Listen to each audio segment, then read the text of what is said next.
Hey, this is Pranav here, just another marketing guy who is helping brands communicate a little bit better every day.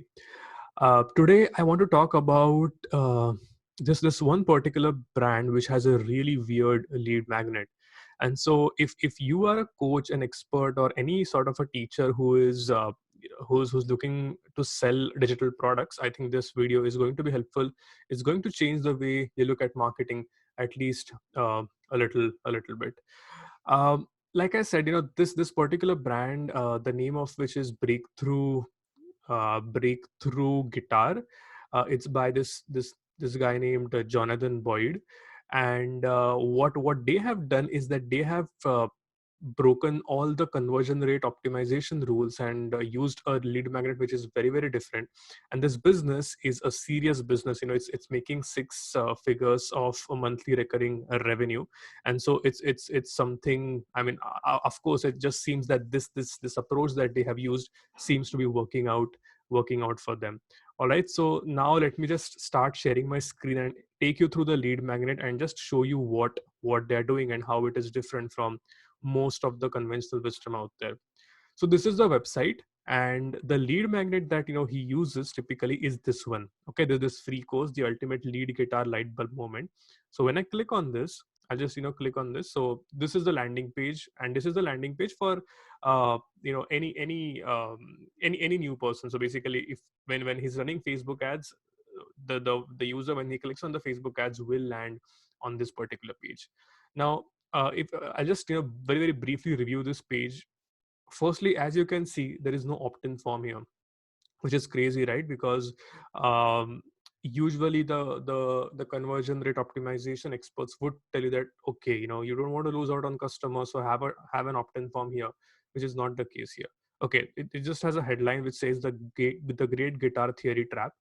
And then it starts off with something like this: most guitar players think the more they learn, the more they study about scales, theory, and chords, that eventually it's all going to connect.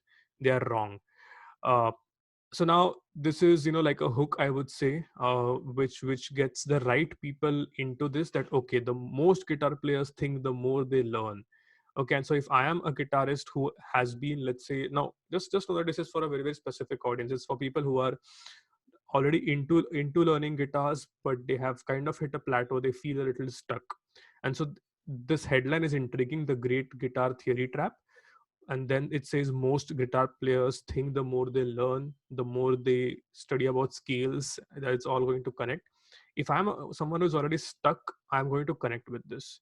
Now what Jonathan also does is that he puts this credibility part right here. One of the key elements of copywriting is obviously building your own credibility. So um, he immediately says that, okay, after teaching for 22 years, so now we look at Jonathan differently because we know that he is a teacher who has been teaching for 22 years. And then he says, I watch guitar players fall into this trap. And then for the next few lines, or for the next lot of lines, he just goes on to say, he just basically is agitating the pain. He goes on rubbing the pain. He just says that, okay, if you feel that when you learn more you're going to become a better guitarist, that's not going to happen. So little do they know that they're falling into the most damaging guitar trap of all time. And then he goes on about how frustrating that is. The cycle continues. You may even you may even start to question whether you should just put the guitar down for good. And then he goes to uh yeah then I think he's just basically rubbing, I shouldn't say rubbing salt in the wounds, but just basically agitating the pain. And this is a very powerful statement. Okay, most people go to their graves with their music still locked up inside them. And as a musician, I'm sure this is a powerful statement because it's pushing me to action. I don't want to go to my grave with music locked inside me, because and then there's this the urgency created, right? I do want to express the music that I have. And so again, he'll keep on making his case. And one good thing about this copy is that he's challenging the traditional game, which I see a lot of copywriters doing. Challenge the game. You have to say that the existing game has flaws into it, which is what most of the great marketers do. And then this introduce a new way. You should never say that, okay, I will it's 10% better or 20% better. No, it's just a different game altogether, right? So if learning theory is your game, this is not for you. But if you are stuck, maybe learning theory is not the best thing for you to do, which is why you should be paying attention to this. Then he builds credibility. Again, I'm skimming through this. He builds credibility again. That, hey, I am a guitarist with this much of experience, and yeah, so I'll just skim through it now. And then finally he says that I'm giving away the ultimate lead guitar movement, light bulb movement, away for free, so it's free. Then he also says that this is not going to be free forever, because I, yeah, it's somewhere I just missed it, but it's he says that I might remove it and it's free, but it's costing me money. The reason he says that is because he again wants to create urgency. He does not want people to leave this. He does want to create urgency, because of which he says that, hey, you know grab it now. And then there is the opt-in form from where you can opt in. So you can see how crazy, how weird this is, because he is not putting up the form here, he's putting up the form down here. What happens when you do that? What are the advantages of this particular strategy? And obviously, how is it working out for him that uh, even with such a hidden opt-in form, he's able to generate a six figure monthly recurring income?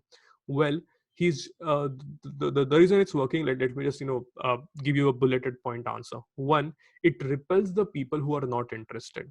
Okay, so which means that if you want to have a very compelling message, it should repel the people who are not relevant to you, so that it attracts the very, very relevant people. It has got to be polarizing in some way. That is point number one. Point number two is that he is not creating friction right away by having an opt-in form at the top, because when you have an opt-in form at the top, there is friction. That, okay, now only when I fill in this form will I be getting this email in my inbox. So it just creates a lot of friction, because the brand is asking first. It says that give me and then only I'll give you, which is not what is happening here. This guy Jonathan is generously giving his inputs and is already adding value, and then he's asking for something, which reduces friction.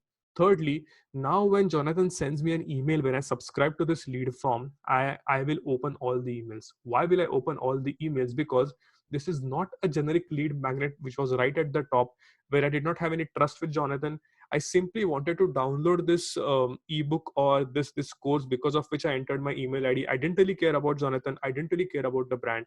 So I would have, let's say, got the access to the course, but I would have never really opened up the emails that come after this. But now Jonathan has already earned so much of trust in me, or rather, I trust Jonathan so much at this point of time that even for the next few emails, I'm going to read them, right? So the email open rates are going to be very, very high. This is it. I mean, just it doesn't always have to be at the top. It's okay to generously add value to people. It's okay to have the lead magnet at the bottom.